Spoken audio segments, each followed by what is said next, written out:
Crash Bandicoot 4 has all the familiar markings of the first 3 games. Linear level design that demands precise platforming skill and a plethora of collectibles, crystals, and secrets to uncover. But it also introduces a few fun iterations to the formula. The story, meanwhile, is as Crash Bandicoot as it gets. Dr. Neo, Cortex, and Entropy have escaped from their interdimensional prison, but not without wreaking havoc and ripping a gaping hole through the fabric of space and time. Once again, the evil scientists embark on a mission to take over the multiverse while Crash and his sister Coco do everything in their power to stop them. If you're anything like me, you probably won't be paying too much attention. That's because you'll be busy falling to your death an uncountable amount of times while trying to smash every box and collect every bit of Wampa fruit through gritted teeth. Yes, Crash Bandicoot 4 feels like it will retain the series' signature difficulty and maybe even crank it up a notch. Or 2.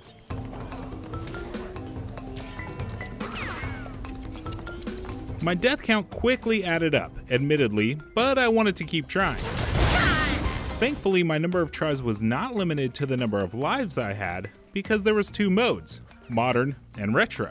Modern mode gives players unlimited chances to finish a level, only taking you back to the last checkpoint after you died. Retro mode, like the classic games, will send you back to the beginning of the level if you lose all of your lives. It's a nice option for those who want that classic experience. In Crash Bandicoot 4, Crash's movements are fluid and jumping no longer feels like you're being weighed down by an invisible sack of potatoes. He also has all of his signature moves along with some fun, new abilities temporarily granted with the help of Quantum Masks. Quantum Mask Lani Loli has a power to phase objects in and out of existence. He's introduced in Dino Dash, a level overgrown with poisonous flora that spits out venom and dinosaurs. There's one dinosaur in particular that wants to eat you, but we'll get back to that.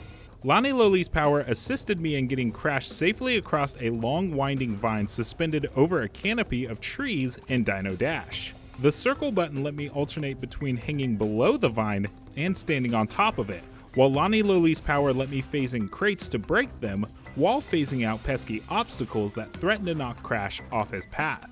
The Lani Loli power didn't feel too overpowered or overly frivolous. It required thought and skill to use, and I'm interested to see more. And remember that hungry dinosaur I mentioned earlier? Dino Dash also features a chase segment with a T-Rex that requires some very nimble platforming. During this eventful chase, a random event occurs setting off a pile of rocks that stops the T-Rex in its tracks. This is called an alternate timeline, and it offers players a chance to play as a different character and see how certain unexplained events are initiated in a level.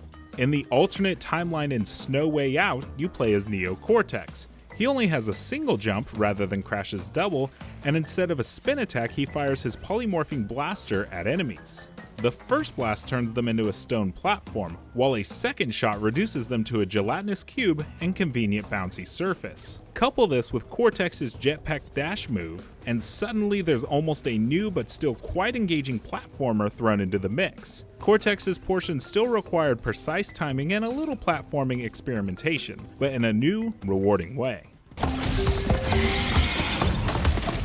Crash Bandicoot 4 It's About Time feels promising thus far. It has all of the appeal of a classic Crash game, but with meaningful additions and improvements. The art style might be the best Crash Bandicoot has ever looked, and the difficulty feels true to the series, even though I do hope later versions of Crash Bandicoot 4 have accessibility settings outside of the 2 different modes I saw in the demo, so it can be more welcoming to everyone.